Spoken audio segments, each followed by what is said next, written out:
Chapter 2. Give my regards to Clark Poindexter. Larry Dunn was the king of kindergarten to 4th grade, where I went to school at Clark Elementary. He was king because he was a lot older than anyone else, and twice as strong as the rest of us. He was stronger because he was almost full grown, and he'd flunked some grade 2 or 3 times. He was the 3rd oldest kid at Clark. The only ones older than him and stronger than him were Byron and Buphead, who were in the 6th grade, and who'd also flunked some grade at least once. We weren't sure, because it was something that Mama and Dad didn't talk about. Larry Dunn was king of the kindergarten to 4th grade, only because Byron didn't care about them. Larry was the king of Clark. But Byron was a god. It seemed like that would make me a prince, or a real strong angel or something, but it didn't work that way. I was just another 4th grade punk. I guess having the school's god as my brother did give me some kind of special rights, but not a whole bunch. It helped me with stupid stuff, like the time I found a dollar bill and got too excited and was crazy enough to show it to Larry Dunn. I knew this was a big mistake about a second before he stuck his hand out and said, "Let me see it." What could I do? "Kenny," he said, "where'd you find this buck?" "Outside the school, over by Kenilworth." Larry turned my dollar over and over, and I started getting nervous. "You know what, Kenny?" "What?" I held my breath. This is some real strange stuff, but I lost 50 cents over on Kenilworth yesterday. And I bet my 50 cents got hooked up with someone else's 50 cents and made this here buck." Phew, I let my breath go, smiled, and nodded. We went to the store to get change, and Larry Dunn got back the 50 cents he lost, and I got to keep the other 50 that got hooked up with Larry's. I knew if it wasn't for Byron being my big brother, Larry would have said something like, "Since my 50 cents found this other 50 cents, and they hooked up to make this here buck, I'm a-going to keep the whole thing. You know the rules, finders keepers, losers weepers." Having the school's god as my relative helped me in some other ways too. I had 2 things wrong with me that would have gotten me beat up and teased a lot more than I did if it hadn't been for By. The first thing was because I loved to read. People thought I was real smart, teachers especially. Teachers started treating me different than other kids when I was in the 1st grade. At first I thought it was cool for them to think I was smart, but then I found out it made me enemies, and with some of the other kids. Back when I was in the 2nd grade, Miss Henry used to take me to different classrooms and have me read stuff out of the Bible or the newspaper in front of other kids. This was a lot of fun until I started looking up from what I was reading and noticed that while Miss Henry and the other teachers were smiling a mile a minute, all the kids had their faces twisted up or were looking at me like I was a 6-legged dog. 2 years ago, Miss Henry took me to Mr. Ullum's 5th grade class.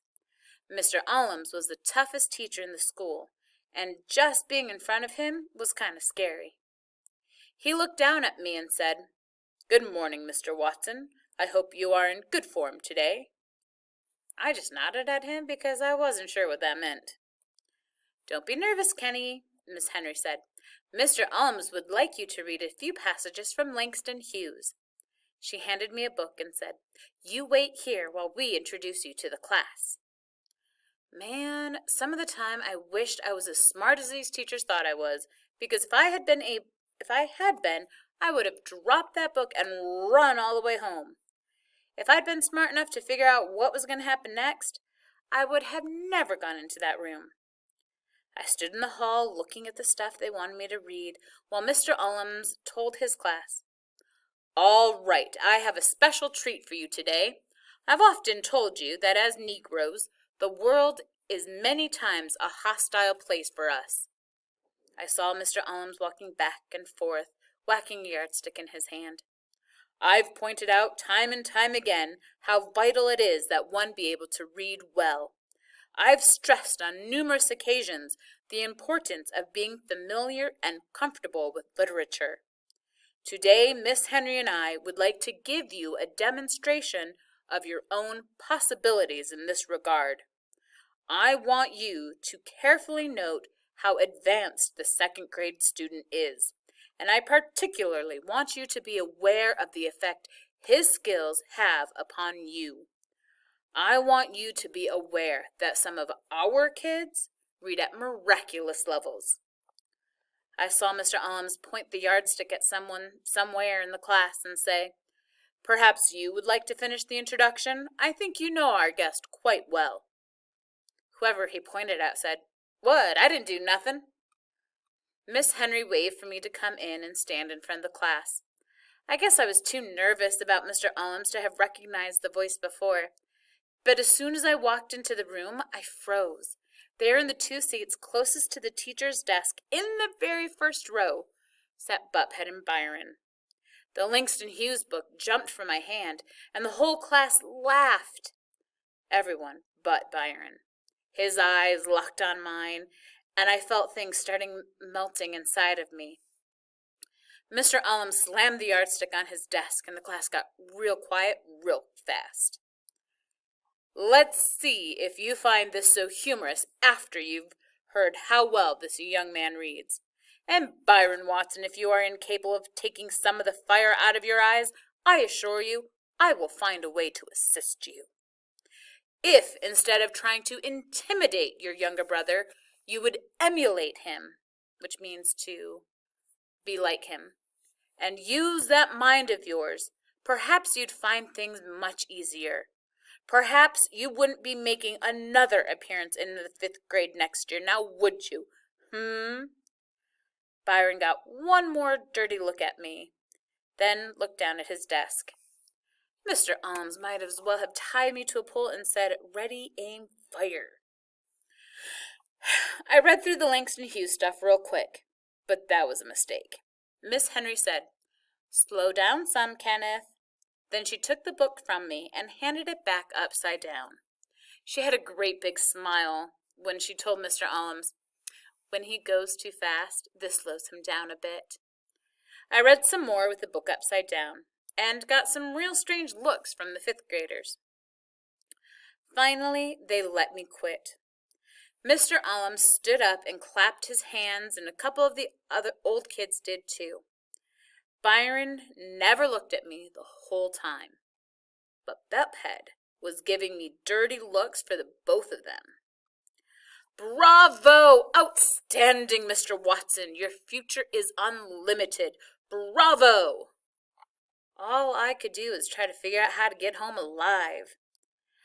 I didn't even get out of the schoolyard before Byron and Buphead caught up to me. A little crowd bunched up around us, and everyone was real excited because they knew I was about to get jacked up. Buphead said, "Hear that little egghead punk is?"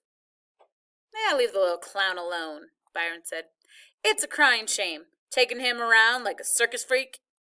He punched me, kind of soft, in the arm and said, "At least you ought to make 'em pay you for doing that mess. If it was me, they'd be coming out of their pockets with some folding money every time they took me around." I couldn't believe it. I think Byron was proud of me. When everybody saw Byron wasn't going to do anything to me for being smart, they all decided that they'd better not do anything either. I still got called egghead or Poindexter, professor, some of the time, but that wasn't bad compared to what could have happened. The other thing that people would have teased me a lot more about if it hadn't been for Byron was my eye. Mama said it wasn't important, that I was a real handsome little boy. But ever since I'd been born, one of my eyeballs had been kind of lazy. That means instead of looking where I tell it to look, it wanted to rest in the corner of my eye next to my nose. I'd done lots of things to make it better, but none of them worked. I'd done exercises where I had to look that way, then this way, then that way, up and down and up. But when I went to look in the mirror, the eye still went back to its corner. I'd worn a patch on my other eye to make the lazy one work, but that didn't do anything either. It was fun to play like a pirate for a while, but that got boring.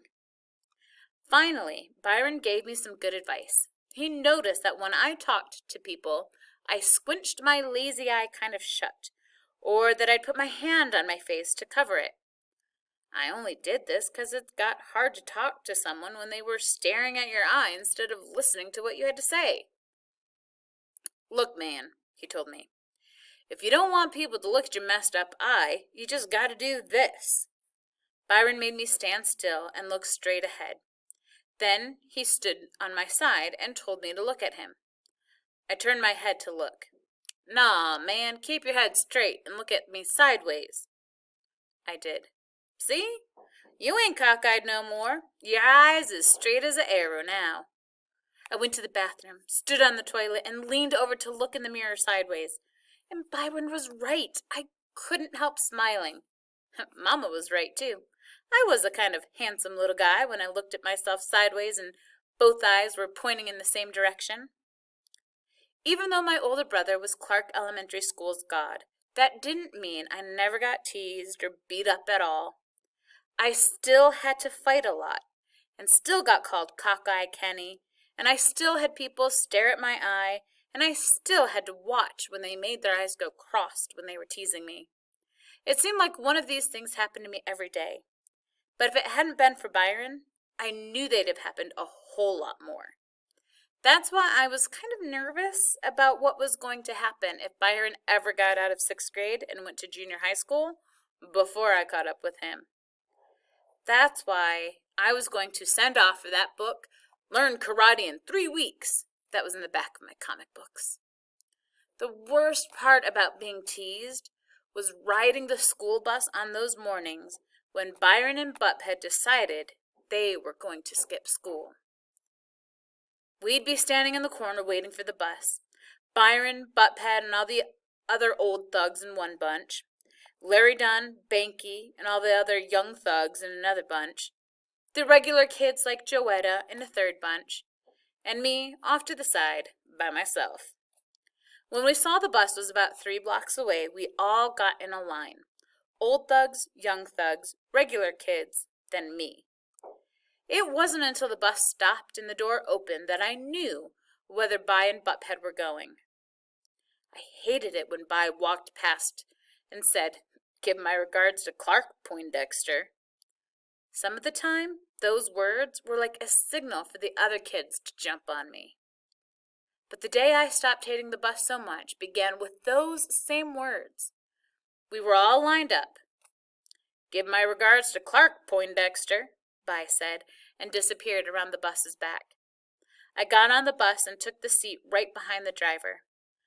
The days Bi rode, I would sit a few rows from him in the back. On other days, the driver was the most protection. The bus drove down into public housing, and after everyone was picked up, we headed toward Clark. But today, the bus driver did something he'd never done before. He noticed 2 kids running up late, and he stopped to let them get on. Every other time someone was late, he'd just laugh at them and tell the rest of us, "This is the only way you little punks is gonna learn to be punctual. I hope that fool has a pleasant walk to school." Then, no matter how hard the late kid banged on the side of the bus, the driver would just take off, laughing out of the window. That was part 1 of my miracle. That let me know something special was going to happen. As soon as the doors of the bus swung open and 2 strange new boys got on, part 2 of my miracle happened. Every once in a while, Mama would make me go to Sunday school with Joey.